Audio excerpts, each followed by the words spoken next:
I'm available for a call, but, we're going to talk on our terms. Last night, the President of the United States reached out to schedule a call.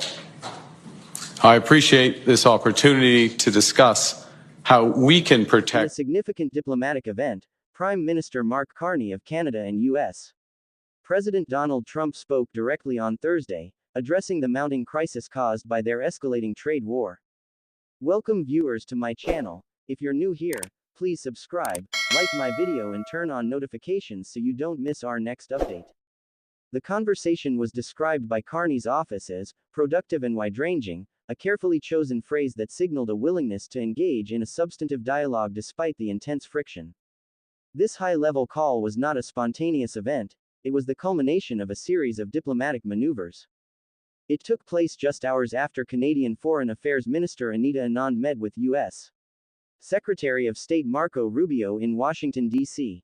This tiered approach, with ministerial-level discussions preceding a leader-to-leader call, underscored the urgency and seriousness of the situation, indicating that both governments recognize the potential for a complete breakdown in trade relations.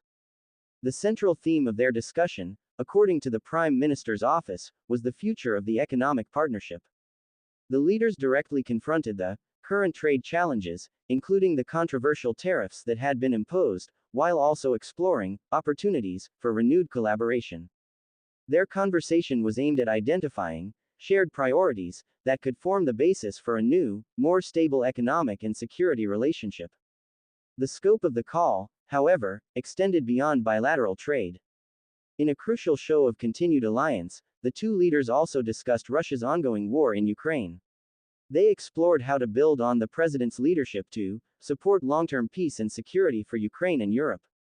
This willingness to cooperate on pressing global security issues, even in the midst of a heated economic dispute, demonstrated the enduring nature of the Canada-US alliance, which remains vital for both nations' geopolitical interests. The economic and political triggers of the trade war. The immediate catalyst for this diplomatic scrambling was President Trump's recent executive order. The order imposed a dramatic increase in tariffs on Canadian goods, raising them to an unprecedented 35%, with the new rate set to take effect on August 1.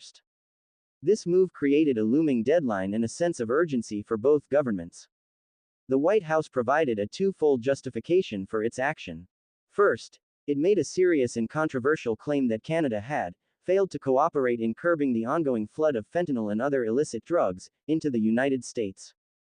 By linking a critical public health and national security issue to trade policy, the administration introduced a new and more aggressive dimension to the conflict.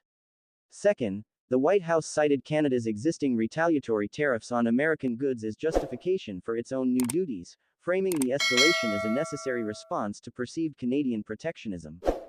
This new tariff threat has plunged the prospect of a new, comprehensive trade deal into deep uncertainty, casting a shadow over the future of North American economic relations. Despite this hostile environment, Prime Minister Carney's public stance has been one of calm and firm resolve. In a public letter posted on social media, he expressed Canada's disappointment by this action, but simultaneously reaffirmed his government's unwavering commitment to the Canada-United States-Mexico Agreement (CUSMA). He emphasized the immense significance of CUSMA, noting that it is the world's second-largest free trade agreement by trading volume. This public commitment is a key part of Canada's diplomatic strategy. It seeks to ground the discussion in the rule of law and the mutual benefits of a stable trading relationship, rather than engaging in a destructive cycle of tit-for-tat tariff escalations. By continually referencing CUSMA, Canada signals that it views the agreement as the critical foundation of the economic relationship, a framework worth defending even in the face of escalating protectionist threats. This approach is a strategic effort to de-escalate the conflict while maintaining Canada's position of strength and integrity. Navigating a volatile relationship and broader implications. The trade dispute between Canada and the United States has profound implications that extend far beyond economic figures, directly impacting everything from corporate investment decisions to the cost of everyday goods for consumers. It threatens to unravel decades of cooperation and shared prosperity built on a foundation of deeply integrated supply chains and a relatively open border. For Canada, the stakes are exceptionally high. The U.S. is not just its largest trading partner. It is its most vital economic lifeline, with a significant portion of its GDP tied to cross-border trade.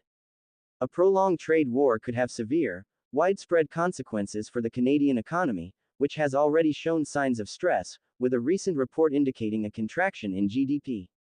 The Canadian government's response, as articulated by Prime Minister Carney, has been a careful and deliberate balance of public disappointment and steadfast commitment to established trade agreements.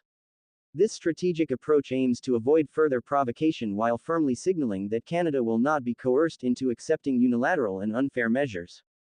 The direct communication between the two leaders, despite the intense pressure and public animosity, is a hopeful sign. It demonstrates that a channel for dialogue at the highest level remains open, and that both nations recognize the need to manage the conflict to prevent a complete breakdown of the relationship. The fact that the call covered both trade and global security issues, such as the war in Ukraine, indicates that while the bilateral relationship is under strain, there is a mutual understanding of shared interests and a desire to maintain a working partnership on other critical fronts. The future of this relationship will hinge on whether this high-level dialogue can lead to concrete action that de-escalates the trade conflict, allowing both countries to return to a path of mutual respect and cooperation. The path forward for these two long-standing allies will likely be defined by a series of ongoing negotiations and strategic communications, all aimed at preserving the essential economic and security bonds that have connected them for generations. The decision by Prime Minister Carney to announce the removal of certain retaliatory tariffs on U.S. goods that are compliant with CUSMA, a day after his call with Trump, further illustrates this strategic balancing act. This move, which will take effect on September 1st, is a clear signal of Canada's desire to de-escalate the situation and demonstrate its commitment to the free trade agreement. However, Canada is not dropping all of its retaliatory measures. Tariffs on U.S. steel, aluminum, and autos remain in effect, as these are areas where the U.S. has maintained its own duties, even for CUSMA-compliant goods. This nuanced approach shows that Canada is willing to make concessions to preserve the trade relationship but will also stand firm on protecting its key industries and workers. The ongoing legal challenges to President Trump's tariffs in U.S. courts, with a federal appeals court recently ruling that many of them were illegal, add another layer of complexity.